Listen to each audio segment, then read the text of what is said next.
Welcome again to Getting Started with Uniclass, delivered by MBS. In this third session, I'll try to help you understand the tables and codes, which is one of the most common questions we hear and can sometimes feel like the most daunting part of Uniclass for new users. And we'll look at how Uniclass is different to legacy classifications like cores, which is a way of structuring information some of you may have used.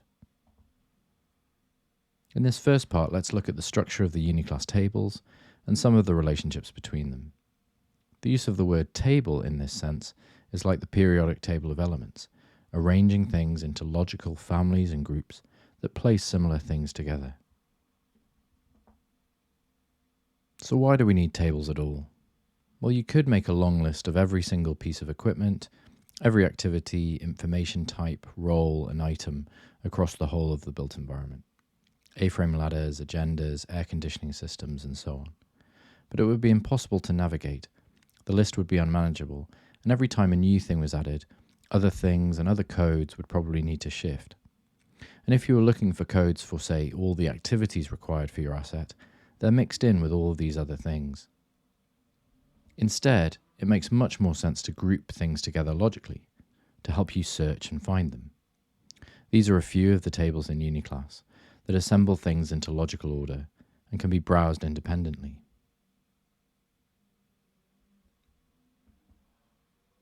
So the ladders are tools and equipment used in maintenance or construction. The agenda is a form of information you need to file consistently in your folder structure. Surveying is an activity, and so on. Table names also mean that every code begins with 2 letters that describe which table the code has come from and helps to classify similar things and helps you find the right table.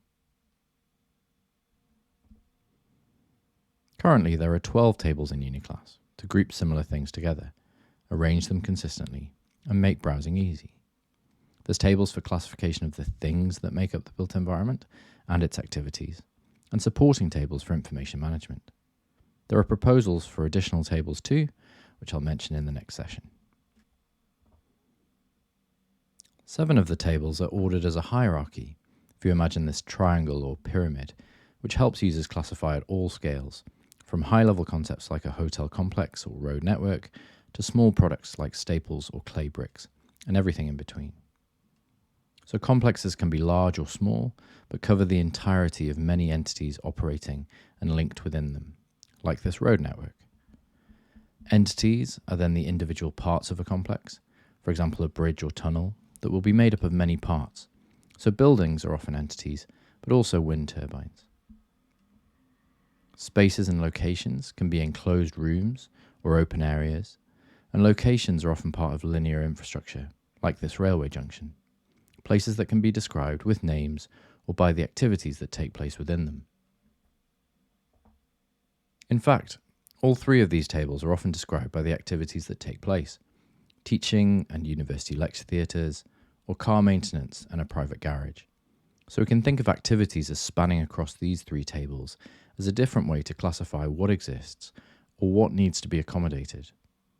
In this case, flood defending, which requires consideration of the physical entities and spaces and locations required to protect areas at risk of flooding.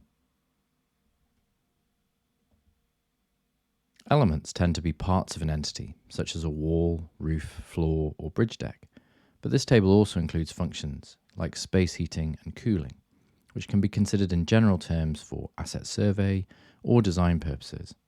And so elements are walls and floors, but also this mast, which needs management, maintenance, and modeling, and the functions that help it to work. Systems are a set of component products that are working together to perform a common function. So we often say air conditioning system or water treatment system, but Uniclass uses that same concept for suspended ceiling system, asphalt paving system, or tree planting system. And in this example, a tsunami warning alarm system, which has structural, electrical, and siren sounder components. Products are then the parts that form those systems. They can be small or large, branded or generic, or they can classify items independently of a system, like a particular concrete mix or a piece of artwork. And here for marine applications, buoys are a product, with properties and requirements like their colour, size, buoyancy, durability, salt resistance, and so on. For the tools and equipment, plant and machinery needed for maintenance, construction, and demolition of the built environment, there's the TE table for vehicles, equipment, and temporary structures.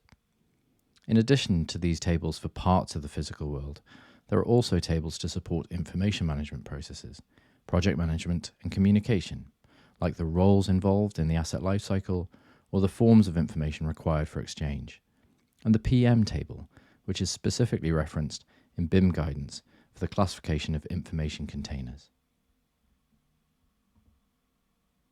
So that's the tables of Uniclass. Now let's look at the codes and the numbering logic behind them. Again, this is a question that comes up regularly. I'll aim to help you understand why the codes look the way they do. So Uniclass codes are what many people seem to find very daunting about using and navigating Uniclass. But here's my simple analogy that I've always used to describe this: phone numbers. Phone numbers are a great comparison to Uniclass codes for a few reasons, so let's have a look. Firstly, they're really well structured. 020 means London, 0191 means Newcastle, 0131 means Edinburgh, and so on. Then the next part gives you an area or a postcode. This top one is NW1. And then you can use the rest of the number to call a specific line or a building or a person. In Uniclass terms, there's the example of the start of the codes being the same, but then there being variants towards the end. So here's another code which looks very similar, but references something different, a specific bar or hotel. There can also be codes where the end is identical, but the rest of the number means they're referring to two completely different things. So this is a GP surgery in Edinburgh. More importantly though, there's no expectation to learn these phone numbers. You use them every day, but most of us haven't got a clue what the phone numbers that we use are. You search for a name or scroll to a contact in your phone. Ali, Lee, Emma, Locksmith Aisha, or Dogwalker J. The number isn't important. The information just happens to be classified that way. It's exactly the same with Uniclass. No one is ever going to recall or learn many of the codes by heart.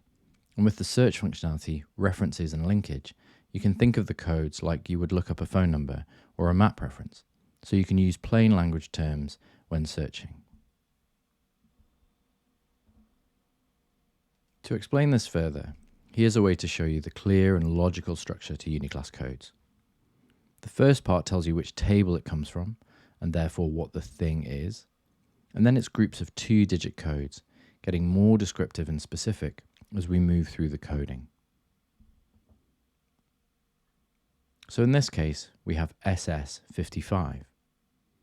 The 2-digit codes, getting more specific, means that these systems supply something through pipes and pipework. The next code tells us that this is gas supply, SS5520, gas distribution and supply systems. Then more specific again, SS552051 tells us that this is medical gas supply. So all of the codes for medical gas supply systems will start SS552051. Finally, there's a code to differentiate each system, which gives us 59 for medical oxygen supply systems. You can break down and reverse engineer every code this way.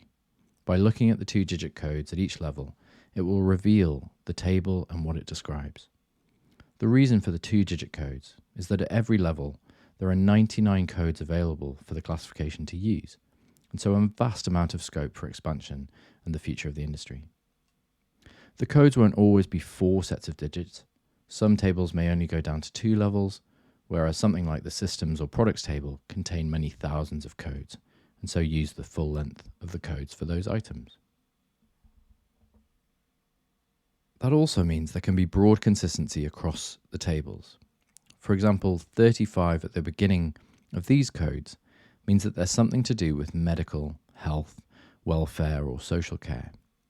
Whether it's an activity like physiotherapy or an entity like a medical building. These tables will all share the first part of their codes, in this case 35. This is true of many of the elements, functions, and systems codes too. In this case, 55 means pipe supply, whether functions or system types. Depending on what you're using Uniclass for and how long you've been in the industry, your knowledge or use of legacy classifications will vary. But it's fair to say other classifications are common, so let's show you some of the advantages of using Uniclass. As you can imagine, Uniclass hasn't appeared out of nowhere. With all of that knowledge and expertise embedded in it, every update is the latest step in a journey of development. Most recently, as part of information management standards in the UK, but also since the first iteration in 1997, and much longer if you include classifications like the Common Arrangement of Work Sections, called cores, and the CISFB, which were the structures that developed, were combined, aligned, and evolved into past Uniclass iterations. Uniclass is alive, it's evolving and dynamic. Unlike these classification structures like cores that haven't developed for at least 25 years, Uniclass is supported by MBS with regular updates and improvements. And MBS works closely with industry groups to inform that development and evolution, releasing those pieces of feedback quarterly and changing the codes where necessary.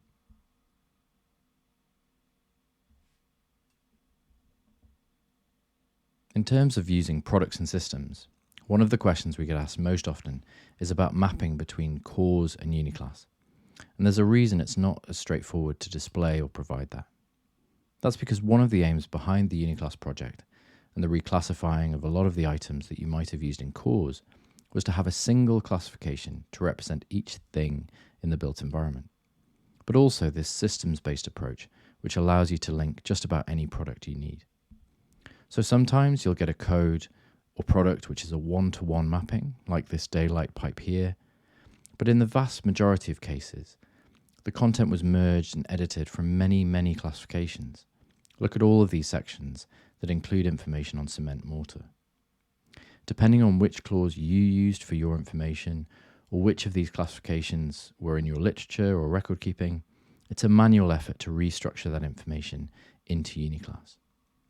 So back to that idea that a lot of people might have previously been familiar with classification codes, perhaps even known them by heart. That's no longer required, because the quality of search tools, support, and the table downloads mean that you no longer need to remember these codes. And it's no longer possible because of the sheer depth and scope of the classification that goes far beyond buildings and landscape, and that new codes are being added each quarter as the industry, its assets, and its technology continue to evolve. MBS have continued to provide cores content in MBS Chorus, but as a classification structure, it's outdated.